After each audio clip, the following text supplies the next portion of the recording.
Hi friends, welcome back to Table Full of Joy. I'm Cheryl if you're new. I just want to welcome you guys. If you've been following me for a while, welcome back.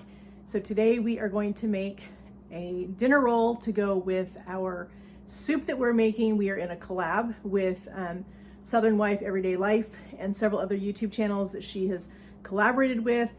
This bread is going to go along with that video, so I will leave that link and all of those, the playlist for all those videos in this one as well as the one for the soup.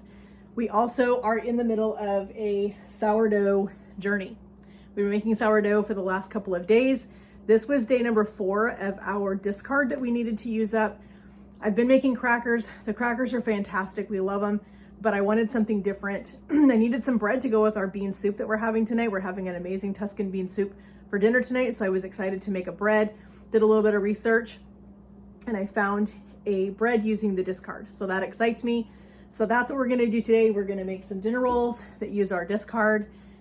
And so come on into my kitchen and let's make some bread. All right, to make things easy, to make this bread, I'm using my stand mixer. You don't have to use one. You can do it by hand if you are old school and you like to get in there. I have other things I need to get done today. I don't have time to stand here for a while and knead bread today, although I love doing it, but I don't have time today, so I need to let the mixer do the work for me. So we've got 2/3 of a cup of warm milk, not hot. You don't want this milk to be too warm because that will kill your yeast. So we've got our milk. We have 2 tablespoons of sugar. We're gonna put that in. And then we need 2 teaspoons of a yeast. So we're gonna go ahead and use our active dry yeast. I just buy this in a big bag at Costco. Seems to be the most cost-effective way for me to buy yeast. And I store this in my freezer in between uses just to make sure that it doesn't go bad on me and I'm able to use it as I need it. So there is our yeast. We'll just set that aside for a minute. We're gonna turn our mixer on for just a second, just to kind of get that milk and the yeast and the sugar combined. And we're gonna let this sit for about 5 minutes or so. That gives us time. We're gonna clean up a little bit. We're gonna put our yeast away back in the freezer so that it doesn't get warm. And we'll come back and we'll look at our yeast and our water, or our milk. Typically it's made with water, but today we're doing milk. So our yeast and our milk and our sugar. And we'll make some delicious rolls. All right, so our yeast is nice and bubbly. This is how we know that our yeast is active. Can you see the bubbles down in there with the milk? That's how we know our yeast is alive and doing amazing things in our bowl, and it's ready for the rest of our ingredients to go in. So we're gonna add in our sourdough starter. We have 1 cup of sourdough starter. We're gonna pour that in here. We're gonna use our little spatula here to scrape all of this down and get every last bit of all of that goodness. We've worked hard to get our sourdough starter going, so we don't wanna waste when we use our discard. So now we're gonna put in here 2 tablespoons of cornstarch. Now this is a new thing. I haven't made breads that have cornstarch in them. So this is an interesting thing for me to try. So we are going to go ahead and scrape this, make sure that we have our 2 tablespoons. Set this aside. And then we are going to turn our mixer on and we are going to start to mix this while slowly adding 2.5 cups of an all-purpose flour. And then once we get all of our flour put in here, we're going to pour in 4 tablespoons of melted butter. And we're going to let this knead in the machine for about 5 minutes. So it's going to be a long knead process, but like I said, I don't have time to stand and knead this. It would take a lot longer if I was doing it by hand. So we're going to take the help from the KitchenAid and we're going to let the KitchenAid do some of the work for us today. So we've almost got all of our flour in here. Then we're going to add in our butter and we're just going to turn the machine on. We're going to let this knead, let it do its thing.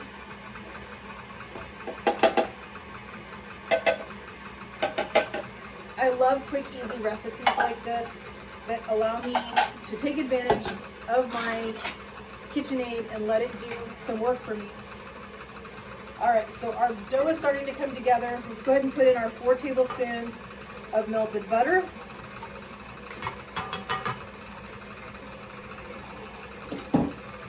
And then we're gonna let this knead in our KitchenAid for about 5 minutes until our dough comes together.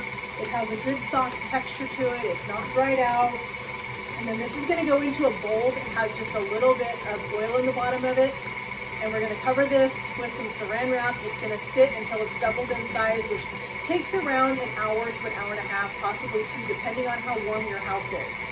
If you are doing this in an area where it's cold, it's gonna take a lot longer for that to come up to temperature so that it can rise and it can double in size. So we're gonna just let this continue to knead and blend, and we'll come back when it is ready to go into the bowl and go through the rising process. All right, so we've let our dough go for about 5 minutes.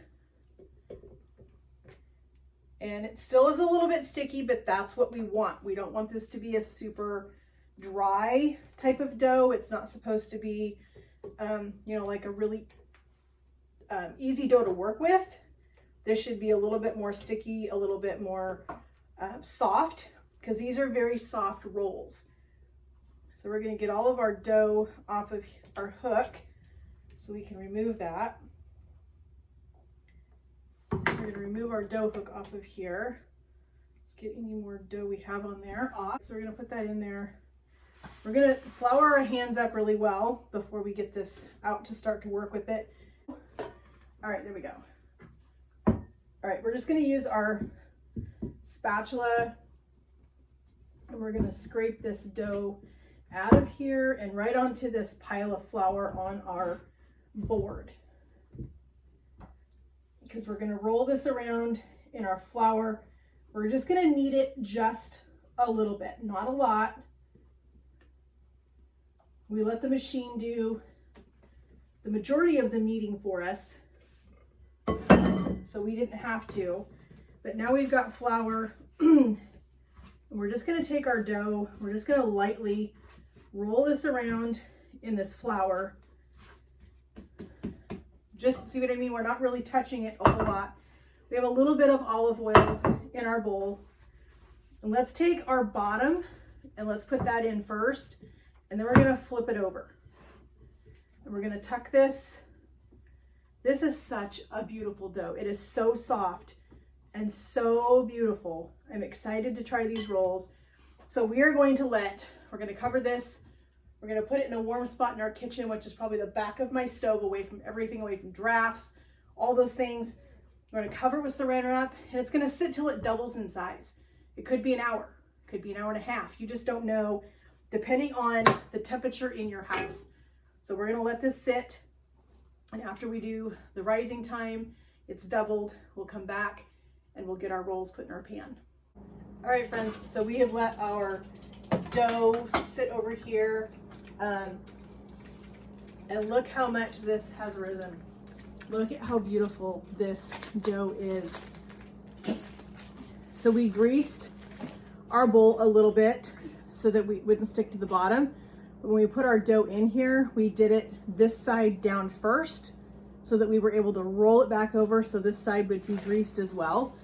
And that helps it to not stick to our saran wrap, because the last thing you want to do is disturb this beautiful dough until you're ready. So we're going to set this aside for just a second. We're going to roll up our sleeves. We don't need our sleeves in our dough. Took off our jewelry. We're going to put down just a little bit of flour. We don't need a lot. This is mainly just to keep it from sticking to the board. This is a really, really soft dough. We're going to go ahead and turn this out onto our board. This dough, I'm telling you guys, this dough is so soft and so, so beautiful. I'm so excited to try these rolls tonight. So it says to punch it down. We kind of did.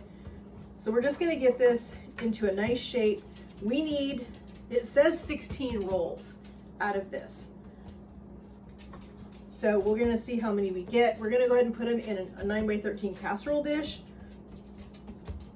See how many we can get out of this batch. So we are going to split this into, let's do fourths.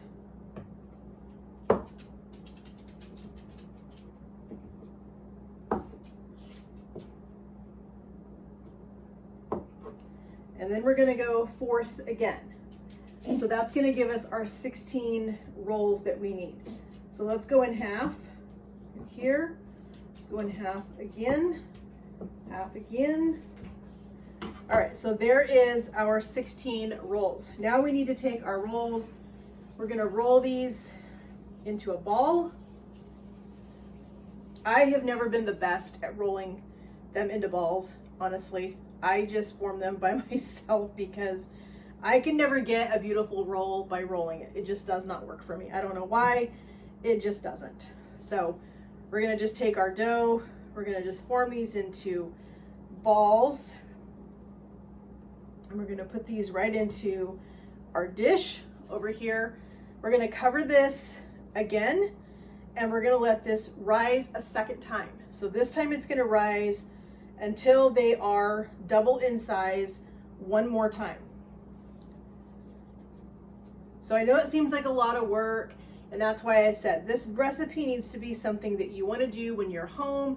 You're just kind of, you know, tooling around the house, getting things done, laundry, you know, projects, whatever it is that you've got going. This is a perfect recipe to do on days like that when you've got the time to just piddle around the house and give these rolls a chance to rise, because they really need to do both times of rising so that they end up being perfect.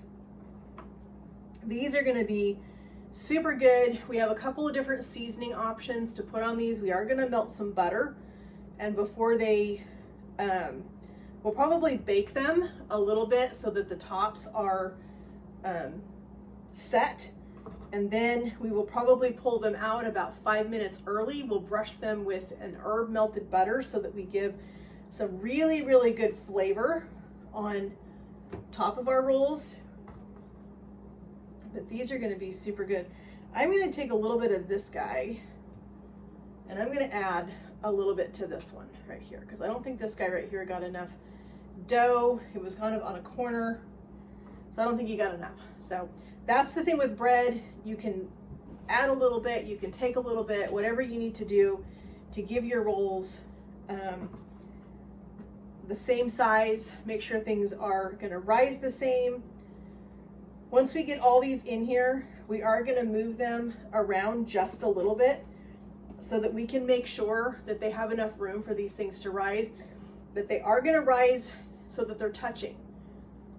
And that's going to give us a beautiful roll on the edge, so that our edges are going to be nice and soft, nice and pillowy, with some beautiful golden tops on them that are going to be brushed in a beautiful little herb butter.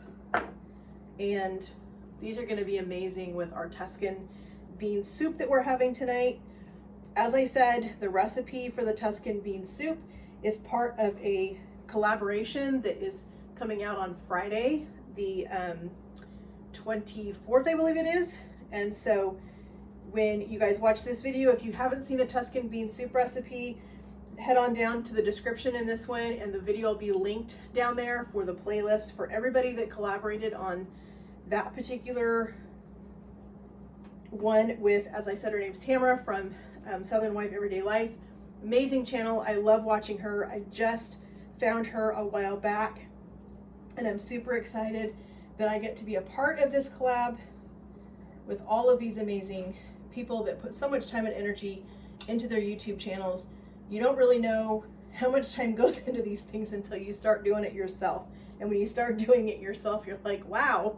So please go and share, go show all these ladies some love, and check out their channels, watch their videos, make sure that you like and subscribe to all of them, because it really does help them out. These are amazing ladies that are just trying to take care of their families.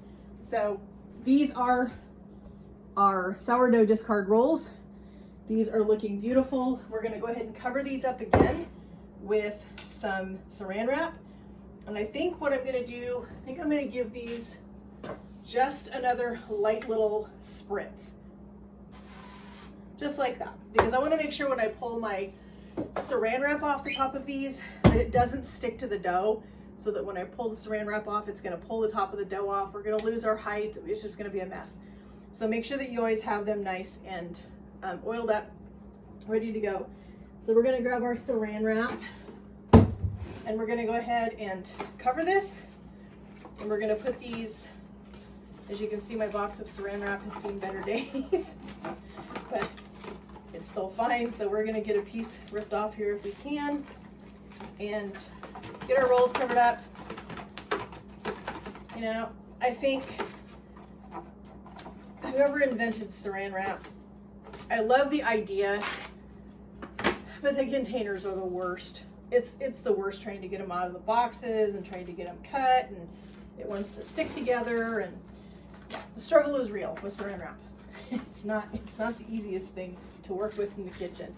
All right, so we're gonna put this back in the same spot that we had our rolls as they were rising in the bowl.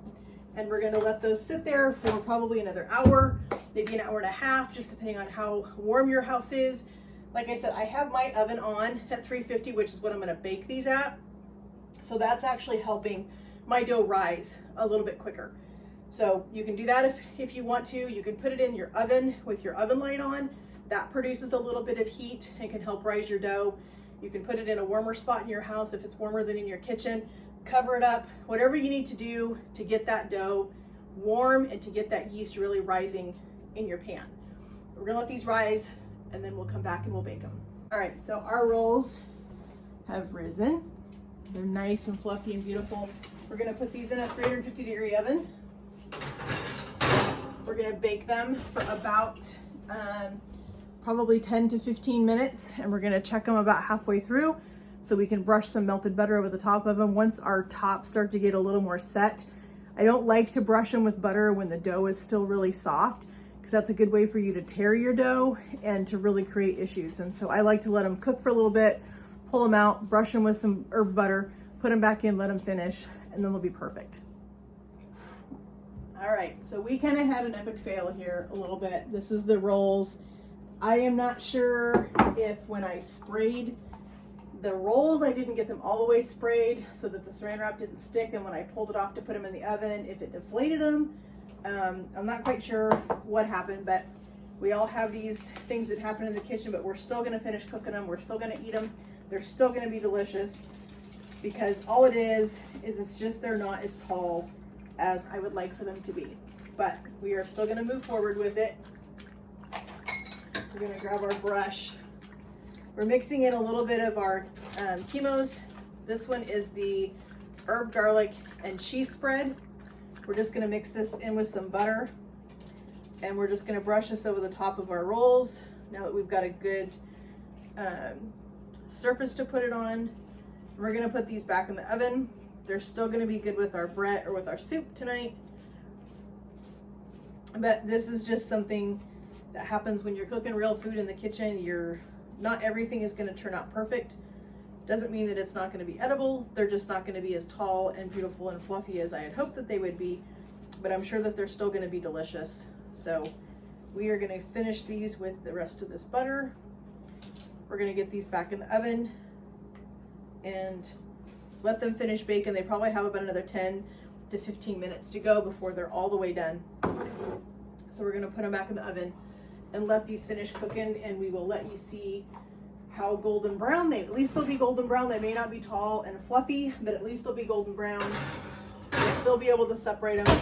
We'll just turn them out of our pan when we get them out. We'll flip them upside down so that they're separated so we can pull them apart, and then we can flip them back over and they're still gonna be good. So we're gonna let them finish baking, and we'll let us look at them when they come back. All right, so not everything in the kitchen can be a complete success. We still have some beautiful rolls. They still have a little bit of lift on them, but they definitely lost their tops. So we will go with it. A little issue in the kitchen with our rolls today. We need to loosen them around the edges. So this is a lesson for everybody. If you're going to make rolls, watch your rise time. Like I said, I don't know if I over rose these. I don't know if they lost their tops when I pulled the saran wrap off of them. I thought I had sprayed it. I was just thinking about it. I was sitting there kind of trying to go over it in my head. What did I do wrong with these? And I think I probably should have laid my saran wrap out, sprayed my saran wrap, and then put that over the rolls versus spraying the rolls themselves. So this was a new thing for this particular recipe. It was my first time making this one. And this is how we learn. This is how we get better at doing things, is we learn by making mistakes sometimes. And sometimes things turn out and sometimes they don't. And we just have to go with it and remember the next time. So, you know, I love this recipe. It's a great recipe for me to use because I am doing sourdough. And so I need to have recipes to use up my discard every day. And so to be able to make these rolls is great. But I need to make some notes of for myself so that I know the next time that I go to make these, that I need to pay attention to my rise time, spray the saran wrap instead of spraying the rolls. So this was a learning experience and we learned something together. I'll post this recipe in the link for you guys, or the description box below, so you guys can look at it. But you can see they're still nice and fluffy. They're still beautiful. They just lost their tops. So these are still going to be super good. I will let you guys know how they taste. We're gonna have them for dinner with our bean soup. We're gonna get that finished off here in a few minutes. I'll make sure my husband posts a review on this one for you guys so you can tell you guys what the taste of these is like, even though they lost their tops and they're not as high and fluffy as they should be. They're fluffy. You can see I can squish them. They're nice and fluffy. They just don't have their tops. And I think that may have been what happened, is I just didn't have enough spray on the rolls themselves. So when they rose and I pulled the saran wrap off, I think they just lost their tops. But that's okay. They're not rock hard. They're not dry by any means. They have some good fluff to them. So I think we're going to be okay. I think they're going to taste good. I think we're still going to be happy with the flavor. We're still going to be happy with the recipe and the fact that we were able to use a discard from our sourdough starter today, using something different other than the sourdough crackers we've been doing. So this, I'm going to call this a win. Even though we had a failure on the top, I'm still going to call this a win with these rolls because they still have a really nice fluffy texture on the inside. So we are going to finish our soup. We are going to put some butter on these. We're going to have these rolls. We're going to eat them. They're going to still be amazing, even though they lost their tops. But I think we're still going to be okay with this. So I want to thank you guys so much for joining me in my kitchen today. It means a lot to me that you guys would spend time with me. As I said, this video is going to be part 2 of a collab that's coming out on Friday with some amazing YouTubers. All of them will be in the playlist on the bean soup, and I will link the bean soup in this recipe. This collab is being hosted by my sweet friend Tamara at Southern Wife Everyday Life. So check out her channel and check out the playlist of everybody that has contributed to this. It's a lot of work to put these videos out. It really is. It's a lot of time to plan the recipes and to do the recipes and to do the cooking and all the things that go with it. So I would appreciate it so much if you guys would go over to those other channels in the playlist and show them some love too. And don't forget to like. That is something that is super important in these videos. If you guys don't like the videos, it doesn't help with the viewing. So like the video, subscribe, hit the notification bell so that you guys don't miss out on anything that's going on the channel. We have a lot of fun stuff coming up. And again, I appreciate you guys so much for sharing time with me in my kitchen, for following along on my journey as I continue to go with what God's leading me to do right now, which is sharing my passion and my love for cooking with all of you. Even when we don't have a complete success, we're still going to share the journey together. So have a great evening, friends. Thank you so much for joining me again, and God bless.